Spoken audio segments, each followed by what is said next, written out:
All right, hi everybody, how we doing? Okay, you're not normally used to hearing me say this, but I'm going to say it. You've got some homework to do. So in an effort for us to continue to be good stewards of what God's given us, I feel like we are going to take the next step in terms of our involvement and participation in small groups. So as a result, we're going to have a little bit of homework. We're just going to test this out and see how it goes, but I feel very, very strongly about what we're doing in terms of the work that we're doing on a foundational level as we pursue discipleship and growing in our faith, our understanding of Jesus, which ultimately I hope terminates in evangelism. So we talked about taking a boat ride last week, our attitudes, getting in the boat with Jesus, taking a trip with Him so that where we end up is not where we started. And so in an effort to be faithful to that, I want to tell you a story before I give you the assignment, and it has to do with my attitude. It's sort of a funny story, but last week, as you guys know, I went to Florida on a business trip.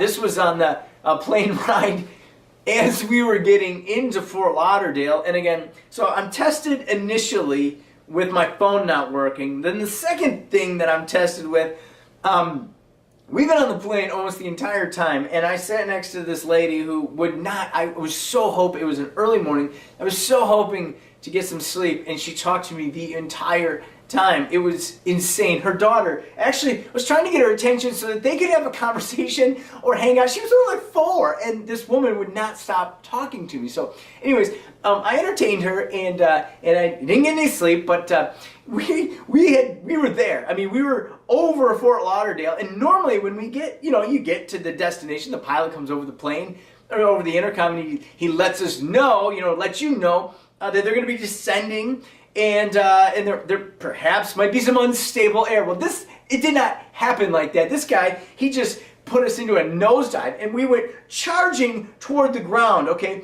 And it was not in a peaceful descent by any stretch of the imagination. This plane started bucking and going back and forth and I was like, people's hands and heads and legs were flying everywhere, and I'm sitting there going all over, reaching into my pocket trying to get my phone because I wanted to film this. It was insane, and it kept going on and on and on. The woman is next to me screaming, and her daughter is looking at me, and I'm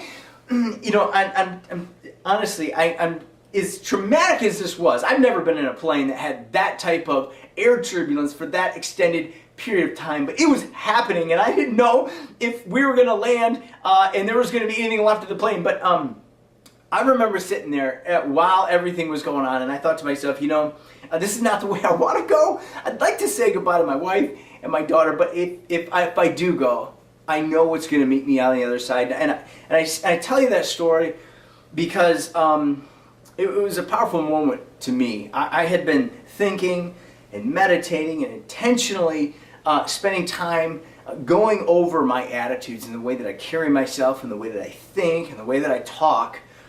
And so this to me seemed like the direct sort of result of paying attention to those things. And I felt like in that moment I was secure and I was settled in Christ, rooted in His Word, and confident that no matter what happened, He had me, right? And so, guys, the assignment this week is this. I want you to first, we talked about our attitudes. Of course, that's where this is going. I want you to figure out one of those bad attitudes. I want you to take one, and I'd like you to do this prayerfully. I'd like you to take a few minutes and spend some time with God, or however long it takes. Spend some time with God. I know that we probably have a few attitudes that could be adjusted, or a few attitudes that could be pursued so that we would find out where they originate from, what bad information we took in, what childhood memory we're holding on to, what pain or hurt or disappointment resonates in that area.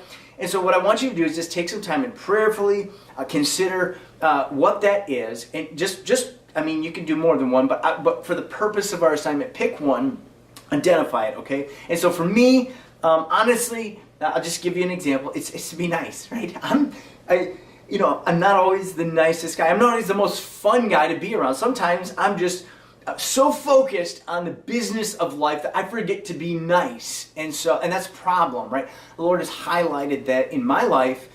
In particular, He wants me to be nicer, right? And in other words, the way the Bible would describe that is to be loving, right? To love your brother. And so that's an area that I can work in. So the second thing, find a passage in the Bible that speaks about that particular attitude. So that's exactly what I did. That's exactly what I would like you guys to do, right? As you're spending some time in prayer thinking about this and you get some direction from the Lord, then I want you to go to the scriptures, right?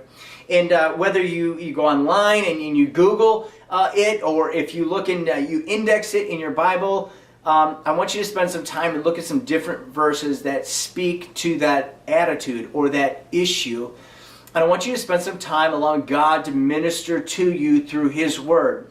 And I'm hoping that there will be one verse in particular that will stick out to you that you can sort of take ownership of. And so maybe you could write it down, put it on a 3x5 card, carry it with you. What I elected to do was to put it in my reminders, my daily reminders, and it's going to pop up on my smartphone and my tablet and on my computer at various times during the day. It's going to be this verse, in fact, 1 John 4:7. It says, "Beloved, let us love one another, for love is from God, and whoever loves has been born of God and knows God." Now, it is my hope that I have that memorized in the next couple of days. I think that hits it right on the head for me. That I need to love other people. I need to remember first how much God loved me and let that sort of get lodged in my spirit. And I believe that will eventually, at some point, as it takes root, begin to manifest itself in my life, and to some extent it already has, right? At least mentally, it's registering to me as as I'm riding to work. I'm thinking of being nice or loving intentionally, and so I'm going to allow this verse to sort of get traction in my life, and I believe that it's not only going to result in an academic change, mental change, but a heart change, right? I want to be more loving. I believe it's from the Lord. And so I know that His Word says that it doesn't return void, right? And so I trust that for you too. Whatever verse He gives you or passage He gives you, I want you to stand on it and then visualize that taking place in the future, okay? And the third thing is communicate. Communicate that attitude and verse to your spouse. So I want you to proactively talk about this after you spend some time in quiet with God, then in His Word. I want you to articulate that to your spouse. I want you guys to talk about it, right? I want you to talk about the verse and what it means. I want you to also talk about that attitude. And so in so doing, I'm hoping that you guys will set up some ground rules, right? So that there can be some discussion, some planned discussion as to how this is going. Also, some accountability. It'd be great if you could keep each other accountable in a nice way, in a loving way, but keep each other accountable so that you can see some measurable change taking place. And then as well, it's probably going to be hard, right? You can have some support, right? You could talk about why it's hard, where you're struggling, where you're failing. And so this is perfect, right? And I wish I could take credit for it, but I spent some time, a great deal of time praying about this and thinking about this, and I feel like this is a solution from the Lord to us. And so I'm taking it serious. I'm taking it dead serious, and I hope you do too. And the fourth thing is pray, right? You prayed to initialize this, pray now to finalize this. So pray, talk to God about this issue and get further insight. So as well as talking to your spouse, right? I want you to talk to God about it on an ongoing basis. This will give us an opportunity and a reason to intentionally be engaging God in prayer on specific issues that are related to holiness. This couldn't be any better. And so those four things, prayerfully identify at least one attitude, just for the purpose of our exercise, one attitude. Find a passage in the Bible that speaks to that, right? Write it down, remind yourself. And then the third thing is to communicate that verse, this issue, with your spouse, and engage in some conversation, some accountability. And fourth, pray and talk to God, and engage God intentionally on this issue. Insist that it be done in your life. Okay, thank you guys for this few minutes.